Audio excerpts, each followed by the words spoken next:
Welcome back to the channel, guys. This is a subscriber requested video. This is VIN2388. This is a 2017 083 ultra white with gold flake with LA30 red interior that was stolen last year in the Bay Area, California, because of course it was. That's where they all get stolen.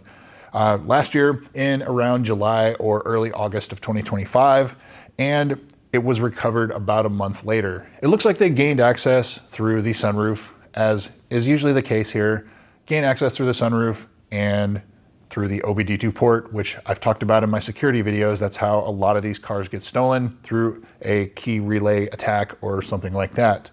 But it really doesn't look like it has any other damage other than just regular wear and tear, so we'll dive into it. The owner of this car requested that I do this because he wanted to know more about the history of the car, because this car was exported to Poland. And a lot of these cars end up in Poland and really in Europe in general, because the demand is there for them and the prices are significantly higher.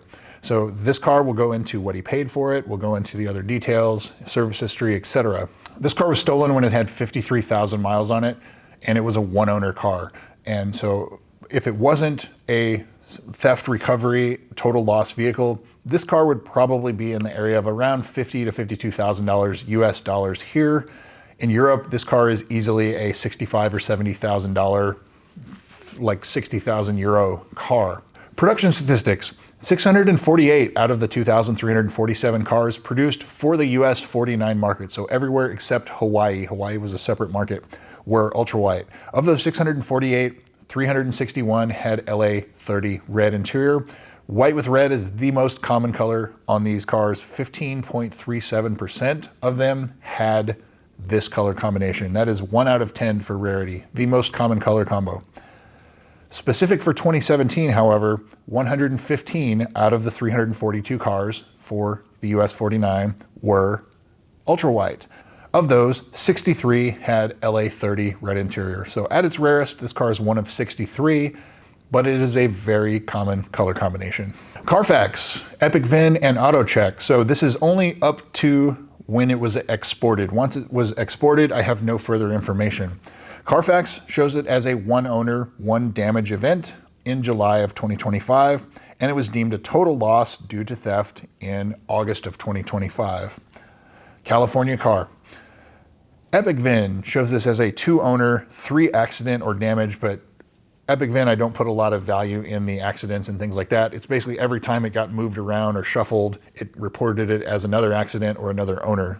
AutoCheck shows this as a one owner, one theft event in July of 2025 in Belmont, California, and it was then labeled a total loss due to theft. So this was a one owner California car, no accidents car prior to this. So very good car as far as ones you're gonna buy for a theft recovery. This definitely looks promising. Previous sales. This car first went on sale in June of 2017 for $89,000 US in California, and it sold in November of 2017, so about 5 months for sale. Very typical of what you saw when these cars were new. And then at IAAI Insurance Auto Auction in September of 2025, of which it sold for $33,600 plus fees. So I would say probably this owner is in it about $35,000 US before it got shipped and duties and everything like that. So probably, I would guess, in the area of around $40,000 from the US to his doorstep. That is a strong price for a total loss car, but at the end of the day, it's not like a car that was flipped or hit something or whatever. It had a damaged sunroof, and that's an $800 piece of glass to replace. It is the same as a GS350, which they do have over in Poland and other countries in Europe. So you could probably source a used one pretty inexpensively, but not specific to this piece is not specific to the GSF. So on to the photos. This car, other than the smashed sunroof, it has a little bit of damage on the front corners of the front bumper. Very common to see, especially from like parking stones or curbs. And other than that, everything really looks in great shape. And so, as I said, this car is, if you're gonna buy a total loss car or a wrecked or a salvage car, this is definitely the one to get. And obviously that was the case of what it fetched at auction. But for 52,000 miles, 53,000 miles, it really looks good. It looks like the carbon fiber may be starting to delaminate on the front trim and the doors. But again, common issue, and that's a fairly simple fix, but a lot of labor involved there.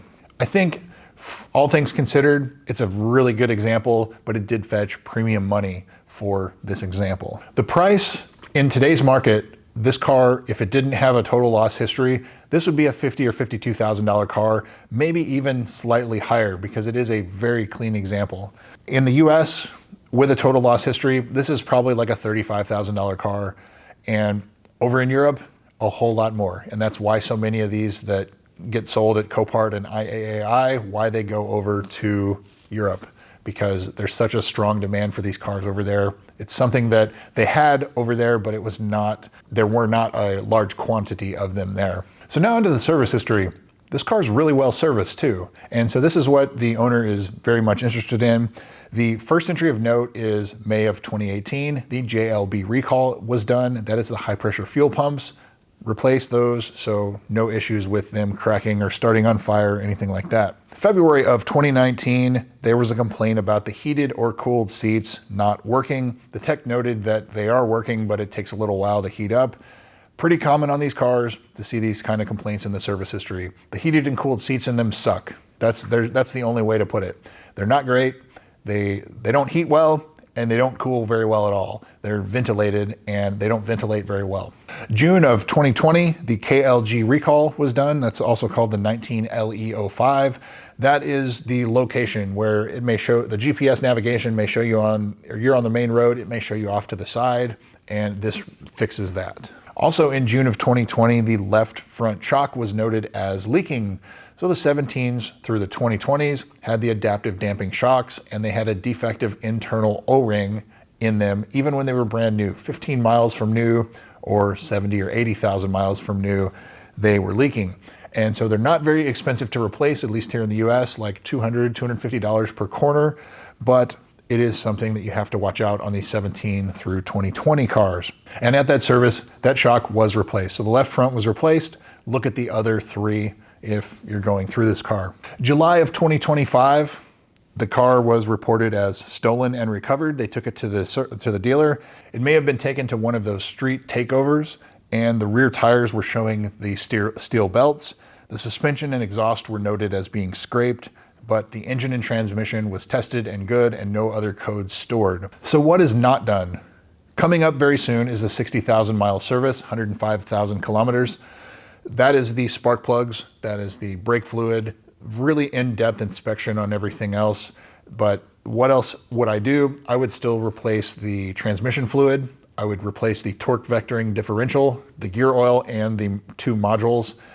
You use Toyota world standard fluid in that, in the transmission and in the two torque modules, but gear oil in the differential. Other things not done. The other three shocks. So the left front was replaced. I would look at the right front and both of the rear shocks to see if those are leaking as well. The front lower control arm bushings, as always on these cars, check for inner front tire wear. If you see that, then you probably need front lower control arm bushings as well, and two tires and an alignment.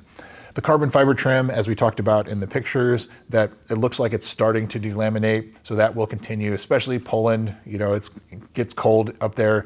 When these cars are subjected to a lot of cold climates is when the carbon fiber delamination seems to be worse.